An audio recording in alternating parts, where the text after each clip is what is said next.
close your eyes,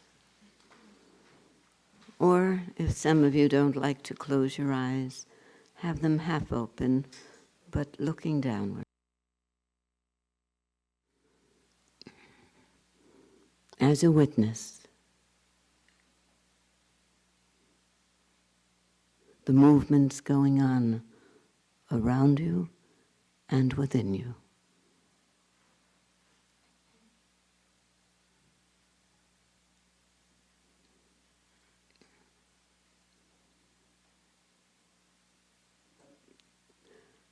How does your body feel to you, the witness?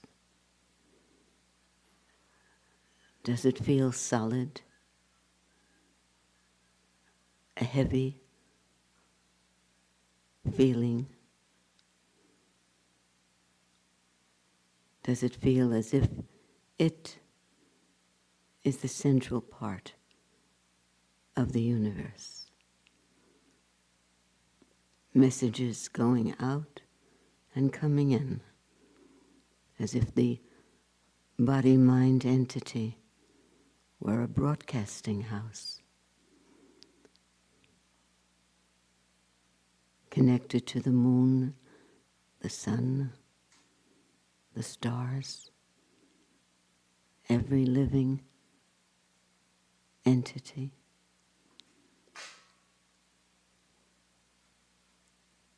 Or does it feel very light, as if it has no outline,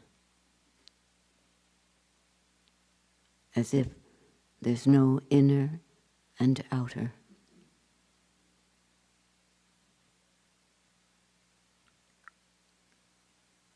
Just a central point of observation, which is the witness.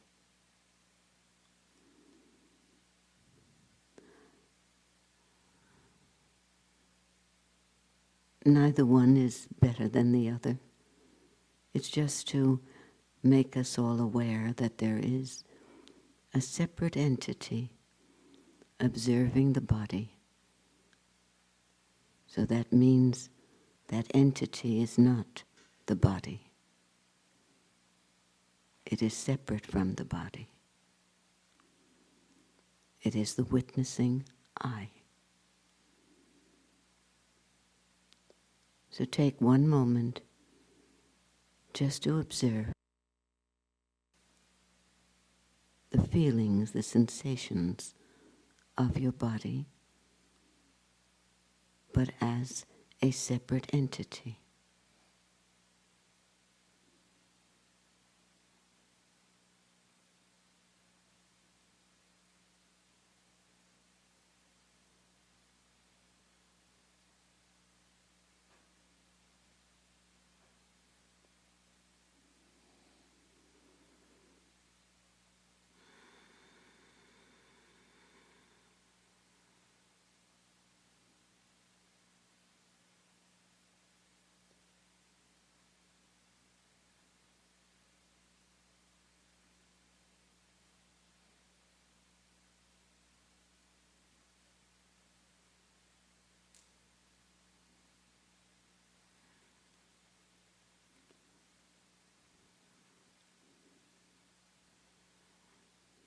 And now, as the witnessing I, observe if there are many thoughts going on.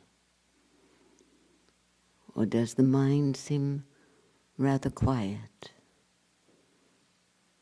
Again, it doesn't matter if the mind is quiet or active with memories. It's important we recognize that there has to be a separate entity, the witness, observing the mind, whether it's active or quiet. So for another moment, just watch and see if there are many thoughts coming and going, or if the mind is fairly quiet. Observe that.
See if you're aware of a subtle sound current going on,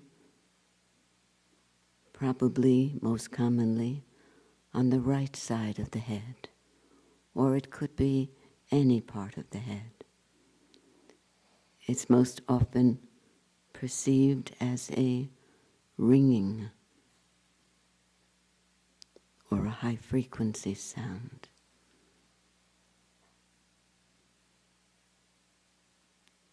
Gently observe.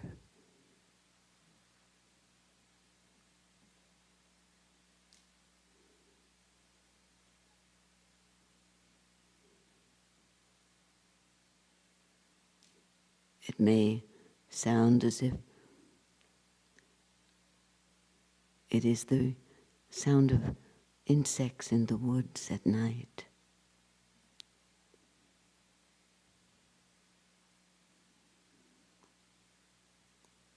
Or the sound you hear when you hold a conch shell to your ear at the seashore.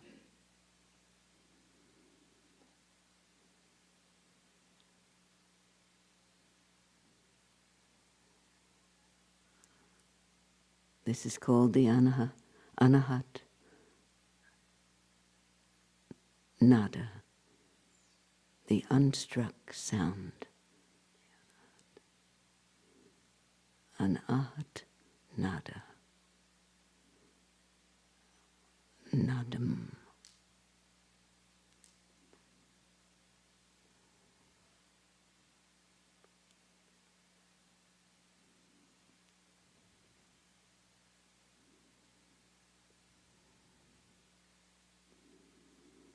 If you're not aware of it now, don't worry about it.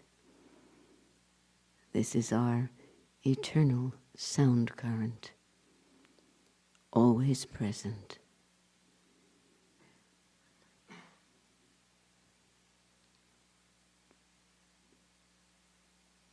One day, when the mind is very quiet, you will be aware of it.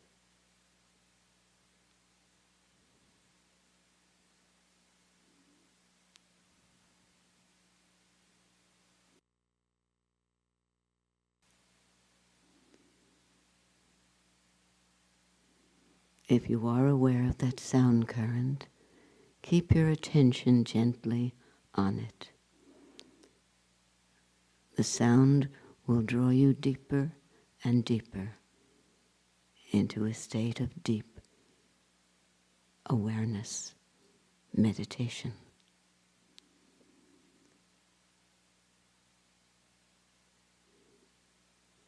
If you're not now aware of the sound, then just let your attention move effortlessly from perception to perception, letting the sensations, the sounds, the thoughts come and go while the witness watches, motionless and changeless.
Karuna, would you lead us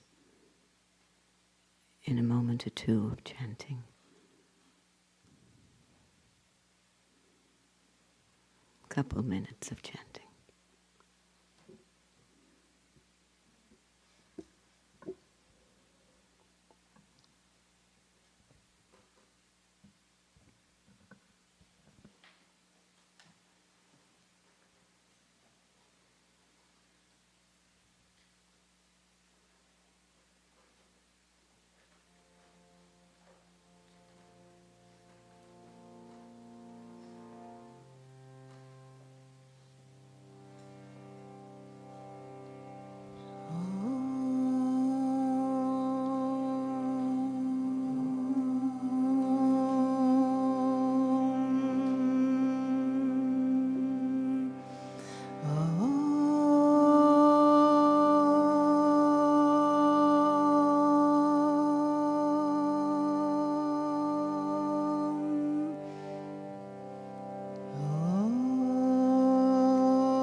This chant, Asato Ma Sadgamaya,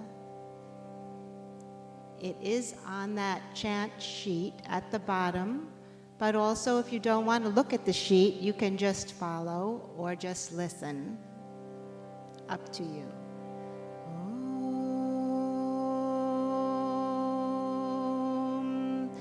Asato Ma Sadgamaya,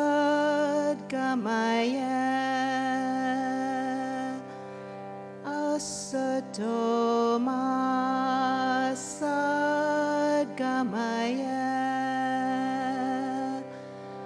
Asato Ma Sadgamaya, Asato Ma Sadgamaya, Tamaso Ma Jyotirgamaya, Tamaso Ma Jyotirgamaya, Tamaso Ma Jyotirgamaya, Tamaso Ma Jyotirgamaya, Mrityorma Amritam Gamaya, Mrityorma Amritam Gamaya, Mrityorma Amritam Gamaya,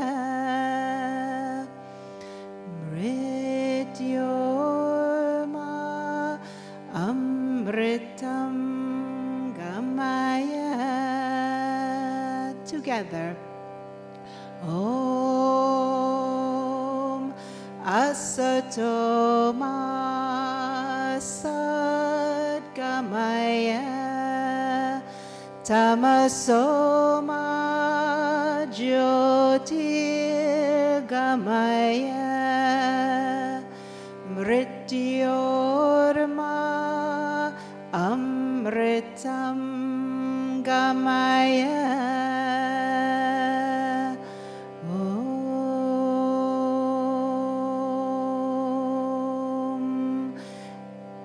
Shanti, Shanti, Shanti.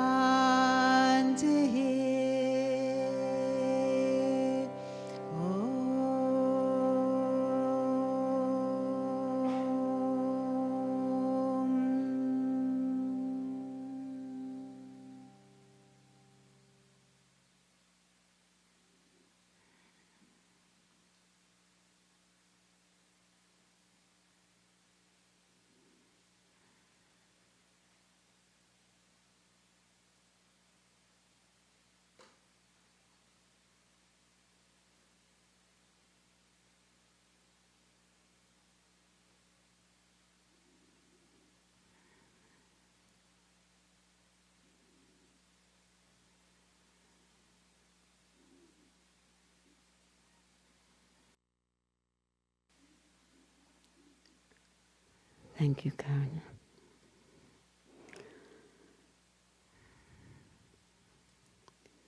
I know as the time goes by, you begin to want, especially those who've been meditating a long time, you begin to want longer and longer periods of meditation in the silence.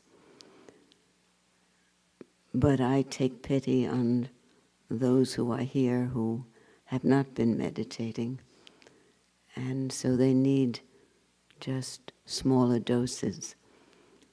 But today and tomorrow there will be extended periods of the silent meditation. Today will be after the film, when we'll have a guided witnessing process. As a group, I'll be there. And tomorrow will be following the I Am dance, which is usually the deepest of the meditation periods. So we'll have small doses and larger doses, but you will begin to recognize that whether you're in meditation for a minute or for an hour or for 8 hours, you lose all sense of time. Some will think when you're in meditation for a minute that it's an hour, and others will think when you're in meditation for an hour that it's a minute. So it's a very good sign when you don't know how long the meditation was. I'm notorious for taking 7 verses of the Gita and turning it into 7 hours of program. So I don't want to delay too much this morning. Is there anyone here, and don't be embarrassed to admit it, because when I was 30 years old, I hadn't known of the Gita. How many never heard of the Gita? Anybody? Wow, what an enlightened group. No wonder I'm having a reluctance to talk to you. Maybe you should talk to me, and I'll be in silence. Sounds like a better idea for me. All right, then I don't have to explain too much about the background of the Gita. I will say that Mahatma Gandhi stated during his lifetime, if not for the Gita, which he kept by his bed so that he could read it before he went to sleep every night. Mahatma Gandhi was imprisoned 17 years of his life, off and on. And don't feel bad, because he actually said he enjoyed it. It took him away from his relatives, he said. And he could work and write, and he took it very well. But he did say, if not for the Gita, he would never have been able to survive without bitterness all the very tragic things that had occurred in his life. He credited his being able to stay loving and compassionate and kind to the Bhagavad Gita, which is a kind of guideline. It's a journal for us to follow. And today, of wisdom, not knowledge, empirical knowledge, knowledge of the mind, not intellectual knowledge, but wisdom. We know many clever, intelligent people, but how many people can you call wise? That you can go to them and know that their words will always be words of wisdom and not words from the ego. So today we look into the value of it and why it's the essential need of our life to have wisdom, to be wisdom. So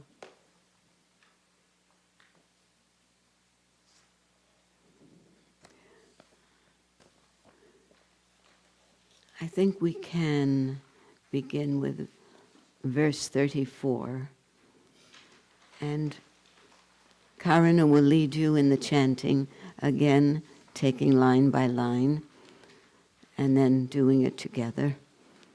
And I'll read the translation and the commentary. I should tell you that the commentary, the translation that you're reading, that you have on your sheets, is that of Dr. Radhakrishnan. Dr. Radhakrishnan was Sri Brahmananda's professor at Benares Hindu University for 12 years. Guruji liked him so much, he refused to move on. He just stayed on in his class until finally Dr. Radhakrishnan said, Mishra ji, it's enough now. You have to go and share this with others. You can't just enjoy this year after year. You know more than I do, he told him. Dr. Radhakrishnan moved on from being a professor to becoming the president of India. And Guruji, after reading many translations, said that for us, Dr. Radhakrishnan was the best translator and commentary. Sri Shankaracharya, translation and a commentary also very high. You need an enlightened being to go over that with you. But this is on our level, and we can look into it. So, Karuna, this is chapter 4 of the Bhagavad Gita, an excerpt.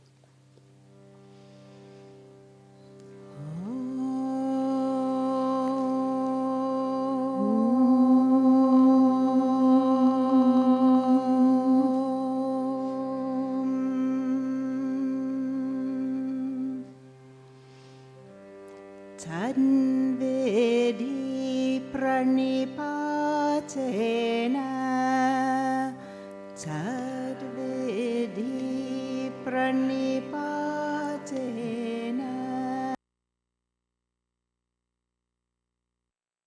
sevaya pariprashnena sevaya Upadekshanti te jnanam, Upadekshanti te jnanam, Jnaninastattvadana, Jnaninastattvadana, Tadvidhi pranipatena, together. Tadvidhi pranipatena, pariprashnena sevaya, upadekshanti te jnanam, Jnaninastattvadashina. And don't be shy about chanting. We're all babies when it comes to Sanskrit.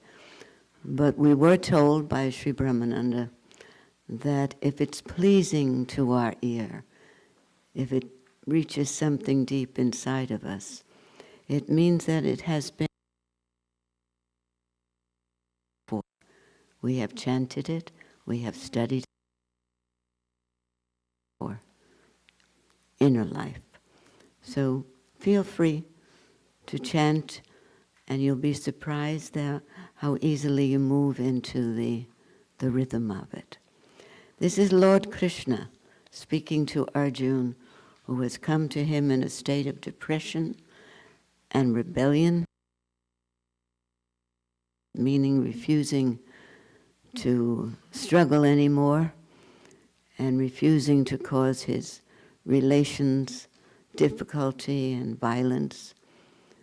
So Lord Krishna is saying, you don't know what you're talking about. You're coming from the level of the body, mind, and senses. I will instruct you into the knowledge that is real. I will teach you what is real and what is unreal. So he says, learn that by humble reverence. That's the first thing we need. Humble reverence. We need humility to come to those who know with a feeling of humility and trust. Learn that by humble reverence, by inquiry, that's the second, by inquiry, and by service. Learn that by humble reverence, by inquiry, and by service. Learn what? Learn the knowledge necessary. The men of wisdom who have seen the truth will instruct thee in knowledge. But you have to go with a sincere heart. You can't go with the ego standing between you and those who know. And this is the longest commentary of Dr. Radhakrishnan I'll read this morning, but it's worthwhile hearing.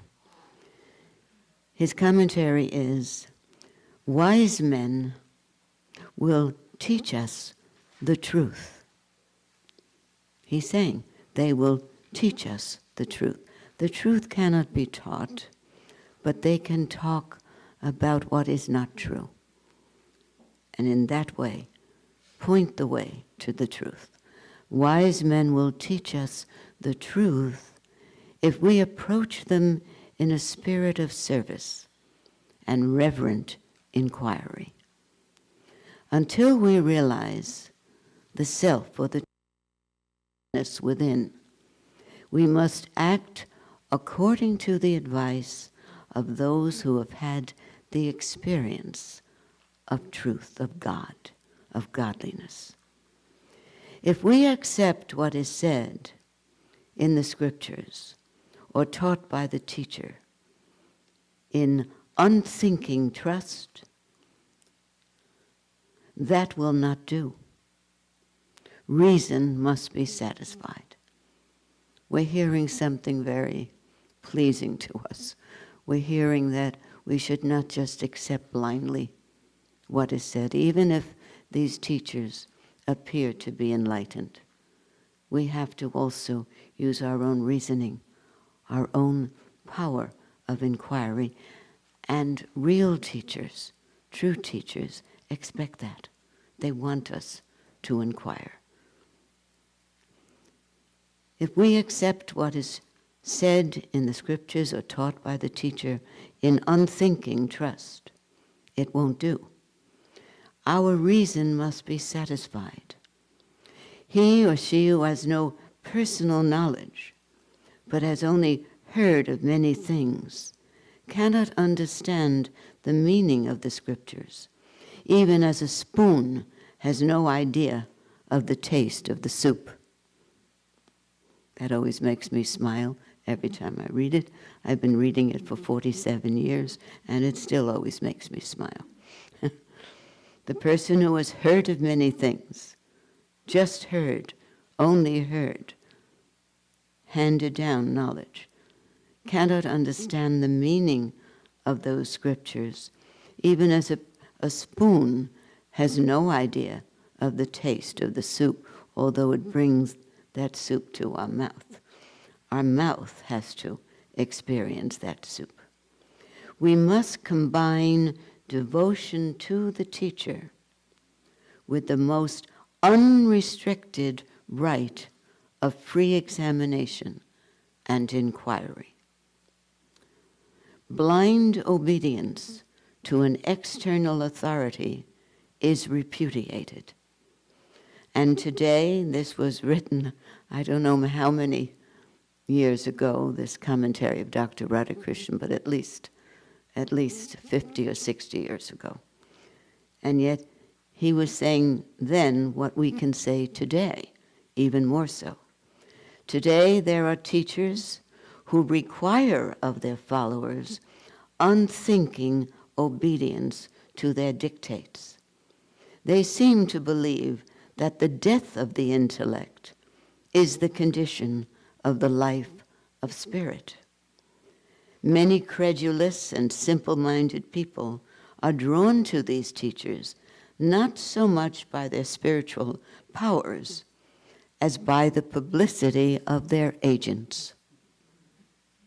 You know that as a fact.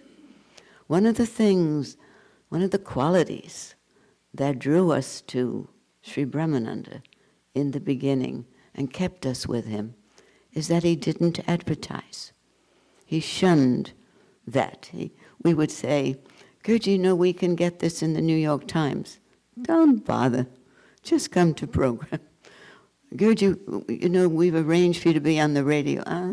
Not today, later on. He was just not interested in drawing many people because he realized this is not for the thousands, for the tens of thousands. This is for a very small group of ardent seekers who are ready, prepared for these teachings. You may feel new, sorry. You're not new except in the moment you're new. But you are really drawn to this ashram, drawn to this guru, drawn to these teachings because you know them. You are attracted to them because you're recognizing them, recognizing that feeling, that magnetic attraction that is going on. By the way, ever since I announced that you're here to take rest, quite a number of you are taking rest only, which is okay. That's all right, don't care, because my voice is conducive to that. Sometimes if I listen too closely to my voice, I too will drop off. If that happens, Dan, you come up and pinch my toe. All right, somebody should do that. But it's all right. If that person who's getting a sound sleep, that means sleep with sound, just give a little touch there. But it's not one, it's several people. Have you ever complained to someone, you know, you were snoring all night, that kept me up? And the person says to you, so were you. That's a big shock. But most of us, if we're very relaxed, and there's a lot of pollution in the air, and pollen, we'll be snoring. So don't be embarrassed, it's a very natural state. But if you'd like someone to, you know, keep you awake so you don't miss some of this, ask someone, say it's all right to poke you gently to keep you awake. Or let them sleep. If it doesn't bother you, let them sleep. Because we do hear through osmosis. We receive through vibration. Sanskrit is called the science of vibration. That's what we are recalling, the vibration, the frequency of those syllables. You just pay attention to how Sanskrit makes you feel, either when you're just listening or chanting, being an instrument for that. He goes on, Dr. Radhakrishnan, to say,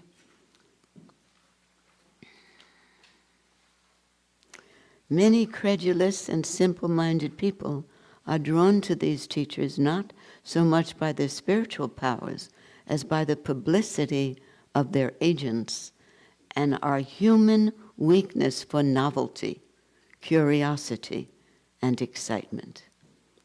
But please know this is against the Hindu tradition which insists on inquiry, self-inquiry, insists on reflection when we are listening to these teachings.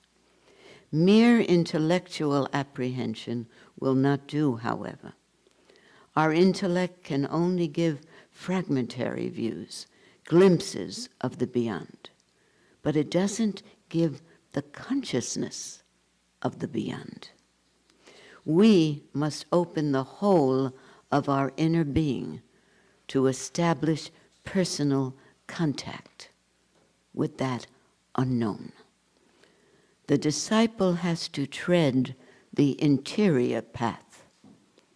The ultimate authority, please listen, the ultimate authority is the inner light, which is not to be confused with the promptings of desire. In other words, sometimes we have such a burning desire. It's as if we're on fire to know the truth. That fire is not the light. That's the fire that opens the door to that light. The ultimate authority is the inner light, which is not to be confused with the promptings of desire. And then finally, Dr. Radhakrishna goes back to the verse, by the quality of service and self-effacement, that means the diminishing of the ego, we knock down the obstructing prejudices and let the wisdom in us shine. There must be that quality of service, not to the guru. The guru, if he's an authentic guru, wants us to serve others much sooner than we serve him. He says, if you're serving me, then you're lucky that you have that opportunity. But if you want to please me, serve everybody in this room before you serve me. Feed everyone, all the gurus, Ramana Maharshi, Krishnamurti, Shankaracharya, Sri Nisargadatta, the whole list of them, never wanted to be served more or first. They wanted you to be served first and you to receive more. The monkeys in the ashram of Sri Ramana Maharshi were the only ones who were allowed to wait for the Maharshi to take his food first. The monkeys knew to watch Maharshi. The food was there, the bananas were there, but those monkeys, he said, were his whole disciples. So they would watch. And until Maharshi lifted his spoon, the monkeys wouldn't eat. Then they would pick up the banana. And he would say, only the monkeys, you can eat before me. But the gurus are beautiful to watch. So yes, Krishna I called you Krishna. Must be Karana. Karana Devi, number 35.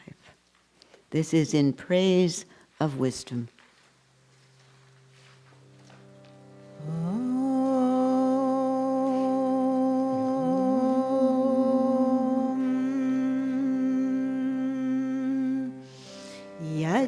Yajñātvā na punarmoham Yajñātvā na punarmoham Evam yasyasi pandava Evam yasyasi pandava Yena bhutanya sheshena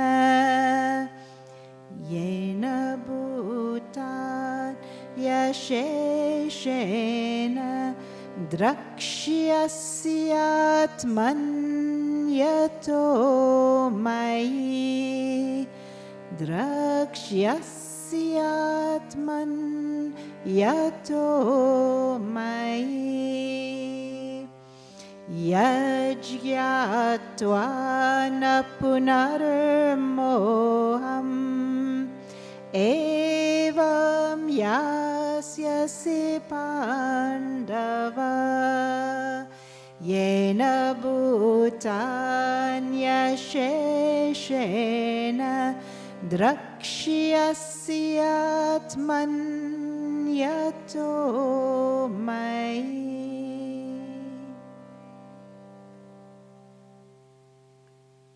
Ananda Ashram is famous for its school of Sanskrit. We have many schools here. A school of yoga, a school of dance, school of music, school of Sanskrit. And Gurji has trained our Sanskrit teachers. Karuna Devi is one of our senior Sanskrit teachers, and Bharati Devi, whom, if you haven't met her already, you'll meet tonight, is the head, the director of the School of Sanskrit. Gurji was famous for his knowledge. He was a great scholar, and Sanskrit scholars came from all over the world just to have a brief conversation with him. And we would sit and watch their faces turn into baby faces as they talked to this great guru in Sanskrit. So I will remind you, I know money isn't easy to come by, so many of you can't afford to come for the entire weekend every time. But come up for the day sometimes. During the week, you can come up. There are Sanskrit classes and meditation in the morning and the evening with Sanskrit chanting, and our teachers are happy to offer Sanskrit classes during the week, on the weekends. So feel free to drive up for the day if you can't afford to come for the entire weekend. And bathe in that calming,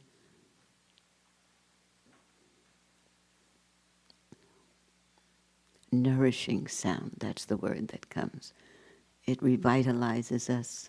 It nourishes us. You don't have to study, and the teachers are very patient with you. They know we're all babies. They accept baby talk from us when we pronounce Sanskrit. But you want to be in the atmosphere of the Sanskrit. Right, Karuna? You want to be in that atmosphere. Karuna loves Sanskrit. So, all right. Number 35.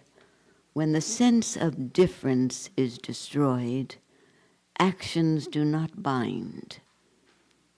When there's no sense of difference between you and someone else, between you and the rest of the universe, when the sense of difference is destroyed, actions do not bind. Actions mean karmas, past karmas, whether they're past karmas from 10 minutes ago or 10 lifetimes ago. They will not bind us because ignorance is the source of bondage. And the self, having attained wisdom, is free from it. Now, we can't go on until we have some understanding of what wisdom is. I can't ask you, but I can see you're thinking about it. When you say someone is wise, what do you usually feel about that person? Whatever it is, that's not what is meant here. So put that thought out of your mind. Someone who's wise, you may think, sees clearly what is to be done and can advise you according to his experience or her experience. That is not what scriptural wisdom is. Scriptural wisdom is the ability to discriminate between what is real and what is unreal. It means wisdom.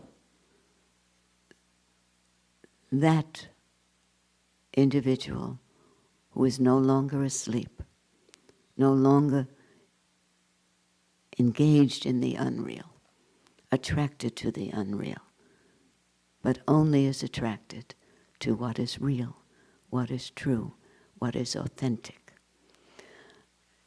Last year, I mentioned to the group, the silent retreat, the disciples, the students of Sri Brahmananda, of all the masters that we've studied here.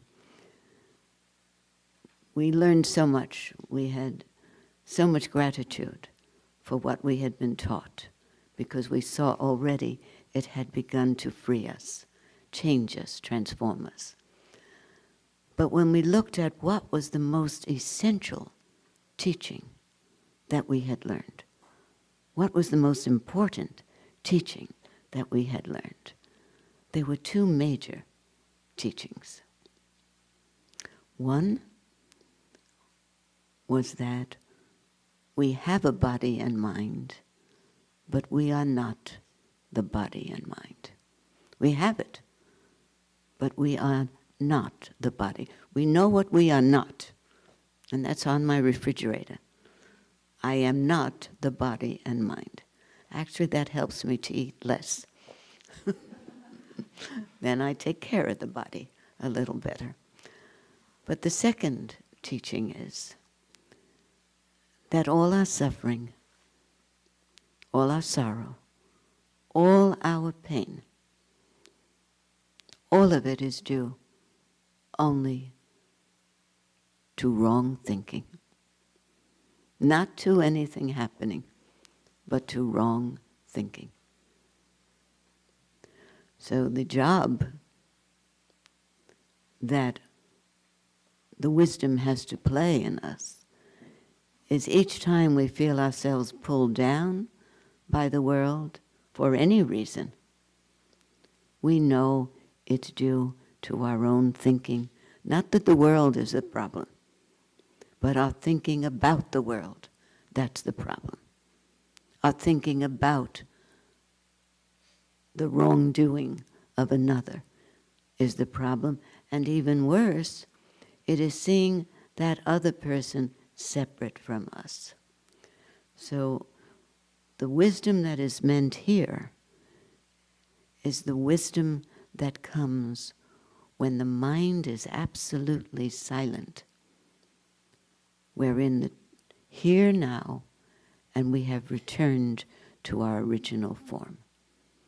And we can do that each and every moment. The mind will pull you away 1,000 times. 1,000 times, bring it back. It's not a question of how wise we are. Please understand that it's not a question of how wise we are. It's a question of how often we are in our state of wisdom. If I seem wiser to you than the people around you, it's just quantitative, it's not qualitative. It's how often I'm in my real state, and I've learned to not trust my psychological mind.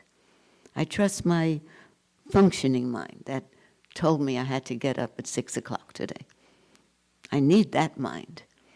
But the mind that says, oh, you can sleep a little later, that I don't need. That's the thinking that's unnecessary. Or maybe they can go to breakfast by themselves. Maybe you don't need breakfast. I have learned to just ignore it. It's like a baby that keeps pulling at your clothing while you're on the telephone. Just smile at the baby, move the baby to look at the clock, but ignore the baby if you have something important to say on that phone. This is Plato's statement before we go to verse 36. A man or a woman should persevere, continue trying, until he has achieved one of two things. Either he should discover the truth about them for himself, or learn it from someone else. Or if this is impossible, he should take the best of human theories and make it the raft on which he sails through life. I will read Plotinus. Plotinus said, out of discussion we call to vision. To those desiring to see, we point the path. Our teaching is a guiding in the way, but the seeing, that must be the very act of him or her who has made the choice. The teachers, the gurus, should tell us, each and every one of them, that they're there to point the way, to open our eyes. But the waking up, someone can try and try.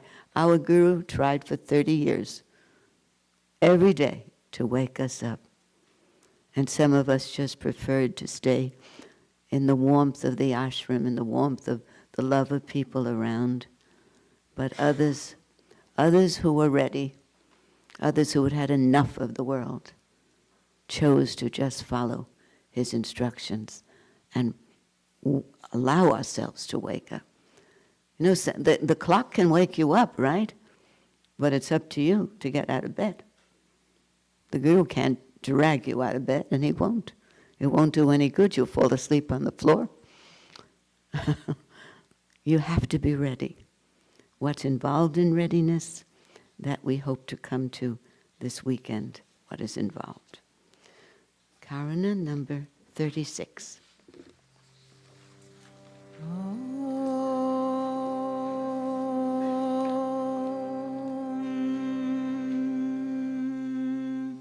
Api chedasi papebhya, api chedasi papebhya, sarvebhya papakritama, sarvebhya papakritama. Sarvam jnana plavenaiva, sarvam jnana plavenaiva, vrijinam santarishyasi, vrijinam santarishyasi.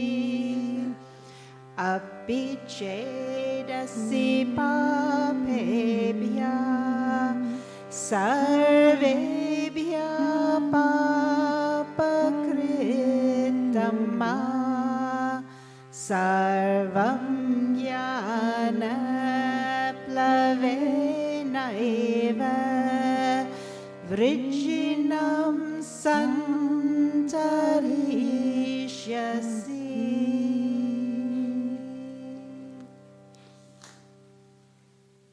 If you haven't had really good news for a long time, this is very good news.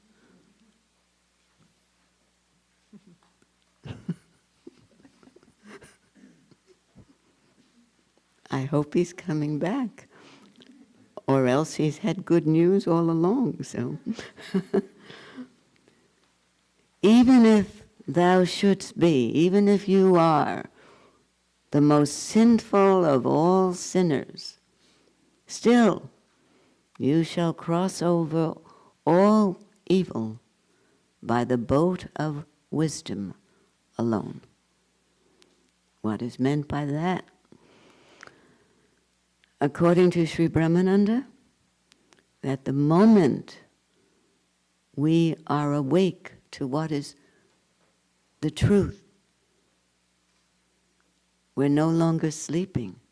We're no longer sound asleep. We are instantly removed from the past karmas, our past actions, which means that we have transcended the life of the body, mind, and senses. Does that mean that we won't get sick, that we won't die? No, of course we're going to get sick if we're supposed to get sick, and we will die when we're supposed to die. But two things.